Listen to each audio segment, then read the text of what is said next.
Itu namanya diroya. Diroya itu satu kajian keilmuan yang menjadikan kita ini nyaman dengan riwayat-riwayat panduan-panduan dari Rasulullah Shallallahu Alaihi Wasallam kayak tadi.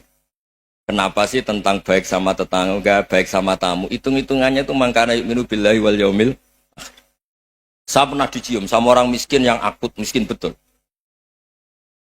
Itu tak ajarin Anda ini lebih hebat ketimbang orang-orang kaya. Misalnya gini. Misalnya ada komunitas rektor atau kiai besar. Saya ini kata orang banyak termasuk kiai besar. Mungkin kalau pinjam uang itu karena mau beli mobil, aksesoris mobil, karena kita kiai top atau rektor atau orang-orang top. Kalau sesama orang miskin itu pinjem-pinjemannya itu urusan beras, itu urusan nyawa. Tren mana? Menyelamatkan nyawa sama aksesoris mobil. Nyawa. Jadi pahala kamu pasti lebih besar itu. Itu senengnya jadi orang miskin terus keterusan sampai sekarang. Oh itu, lo coba kalau menteri sama menteri, rektor sama rektor, kira-kira pinjamannya apa Pak Arso? Kan kalau mau beli mobil atau mau umroh VIP, pokoknya yang keren-keren. Kalau orang miskin pinjam karena apa? Makan kan, beras kan. Makanya kalau yang sedang miskin monggo lah, kalau ingin teruskan. Maksud saya Islam tuh seenak itu, Islam tuh segampang itu. Sudahlah yang sedang miskin ya keren. Karena sekali sosial itu urusannya apa? Nyawa. Tapi kalau miskin semua ya Indonesia bisa tutup kan. Ya sudah yang kaya-kaya itu saya mengatakan Indonesia karena bayar pajak yang menjadikan Indonesia berjalan. Tapi ya dipakai yang benar. Nah, begitu seterusnya. Ada kiai miskin cerita ke kita. Terus enak jenengan alim, terus punya santri banyak, bisa ngajar di mana-mana. Saya bilang, hebat kamu. Dia hidup di daerah tertinggal. Itu yang diajarkan kan hanya tauhid. Kan nggak mungkin desa tertinggal baca fikih perbandingan madhab. Kan nggak mungkin. Kalau yang kayak Pak Fajar, Pak Sadali kan nggak mungkin. Fikih perbandingan apa? Madhab. Menyorot madhab dunia. Gaya engke-engke itu kan nggak mungkin. Tapi pertanyaannya, yang menyelamatkan masuk surga itu tauhid apa perbandingan madhab? Tauhid. Ini hanya mengajarkan fardu kifayah sunat-sunat. Ini Anda mengajarkan fardu ain. Surganya dulu kamu. Oh terus senangnya jadi kayak gitu. Karena yang diajarkan apa? Tauhid. Sementara kita yang gaya-gaya ini. Ajarkan perbandingan apa? Ada studi banding ke Al-Azhar kemana-mana. Ini enggak. Tauhid. Dari orang nyembah pohon jadi nyembah Allah Ta'ala. Keren enggak? Keren. Jadi terus kayak gitu. Sama saya senangnya bukan karena tak bela. Tapi ada yang agak kurang ajar tanya saya. Kalau itu hebat kenapa Gus gak mau jadi kayak itu? Waduh. Wah ya repot kalau pertanyaan. Terus tak jawab. Kalau saya jadi kayak itu, kamu ngangsu ilmu dari mana coba? Ya dari jenengan. Ya kalau sama gobloknya ada bisa. Ya sudah Gus aja yang jadi kayak besar. Maksud saya, ya sudahlah kita begini seperti yang saya ajarkan di sini, saya sarankan supaya orang itu tahu. Ini namanya diroyah, apa? Makanya kata Imam Ghazali itu kalau kamu ingin sopan gampang melihat anak kecil, wa aqallu min dzamban, dia dosanya lebih kecil. Karena masih kecil kan, tentu secara dosa enggak banyak. Kalau melihat orang yang tua, wa aktsaru minni ibadatan, dia tentu ibadahnya lebih banyak karena umurnya lebih banyak.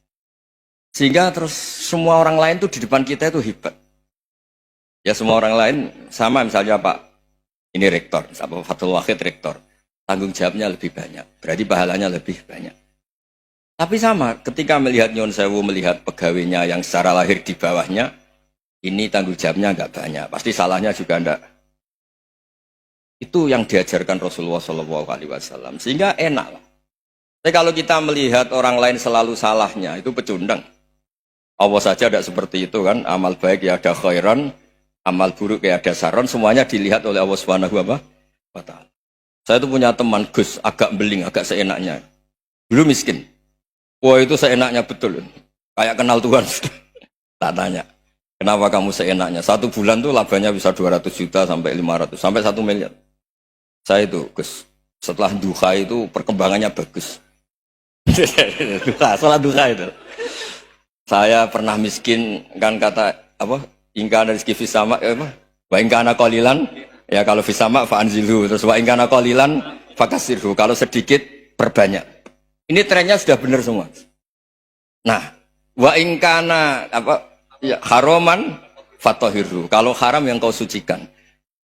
Makanya saya seenaknya, kalau kolilan sudah fakasiru, paling trennya yang nggak bener juga fatohiru kata Mas. Dia yakin kalau yang nggak bener-bener sudah disucikan Allah. Karena yang lain-lain sudah dari miskin sudah kaya, kolilan sudah fakasiru. Paling yang haroman juga sudah fatohiru. Gitu. Tak tanya, lah kamu kok tahu? Polanya sudah ada Gus, karena sang kolilan.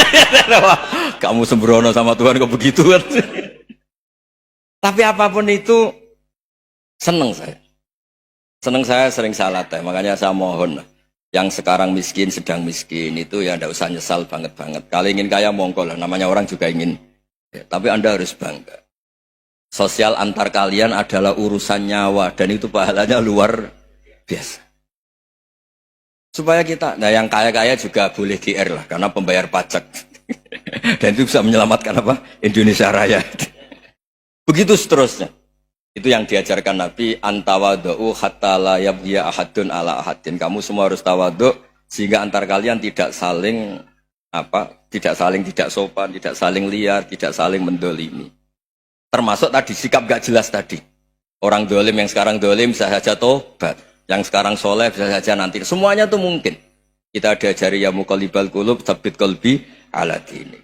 Jadi keliru kalau kita dalam banyak hal harus tegas, gak mesti. Al halalu bayyinun wal haramu bayyinun. Tapi ada wa bainahuma umurun mustabihat. Ada yang wilayahnya itu abu-abu.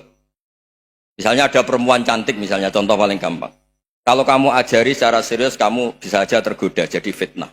Jadi kalau orang soleh gak berani ngajarin, kemudian digunakan orang fasik, malah menjadi orang nakal, kita juga tanggung jawab. Kamu mau tegas gimana? Wilayahnya sama-sama mungkin. Wilayahnya sama-sama mungkin. Yang dekat pejabat mungkin terkontaminasi KKN. Tapi kalau pejabat gak dekati orang soleh, punya perilaku yang gak soleh, yang repot juga Indonesia kan. Nah hal-hal seperti itu kita tidak perlu ngambil sikap. Maksudnya gak usah ngambil sikap, ya kita buktikan kalau milih satu madhab, kita buktikan semuanya lebih baik, semuanya lebih bermanfaat, semuanya lebih berperadaban. Karena gak bisa dihindari wabena humain. Termasuk nyuwun sewu, saya mohon maaf sama mulai Pak Harso, Pak Lutfi sampai Pak Fathullah. Saya ini termasuk kiai yang gak suka dekat sama orang-orang top. Bukan karena hasud. Memang konstitusi kiai harus gitu, la tamuddanna ainaika. Kenal orang lebih tinggi itu kan resiko. Misalnya saya kiai desa, mungkin punya keri tua sudah seneng, punya kijang tua sudah seneng. Gara-gara kenal Pak Wahid naik Kempri, waduh kok saya kalah itu. Kenal orang itu kan resiko. Mungkin dosen-dosen sini kalau kenal saya di Rembang juga resiko. Di sini gak ada cium tangan, biasa dosen, wah gak enak jadi dosen. Jadi memang harus dibatasin. Sekiranya mungkin orang terus karena latamud dan nanawa ainaika ilham, kamu jangan sering melihat orang lain yang mungkin secara lahir dapat nikmat yang lebih tinggi timbang Anda. Kalau kamu nggak bisa ngelola hati Anda bisa hasut, Anda bisa dengki. Paling tidak Anda bisa ada syukur. Saya itu sering didolani pejabat, juga sering melihat pejabat di TV-TV. Naik mobil aja ada yang naikkan. Bahkan kalau wudhu itu anduk aja ada yang bawa. Itu kalau yang nggak kuat, wih naik jadi pejabat. Ya makanya terus konstitusi kiai itu mengatur, sudahlah mata kamu itu kamu batasin. Jangan melihat sesuatu yang potensi ya, potensi menjadikan Anda tidak apa syukur. Jadi saya mohon, ini memang konstitusi saya sebagai kiai dari saya, tapi di hati saya tetap akrab. Saya doakan semua untuk UI, untuk semua orang Indonesia kita doakan. Kita ingin semuanya tambah baik, tambah baik. Ya, mohon. Assalamualaikum warahmatullahi wabarakatuh.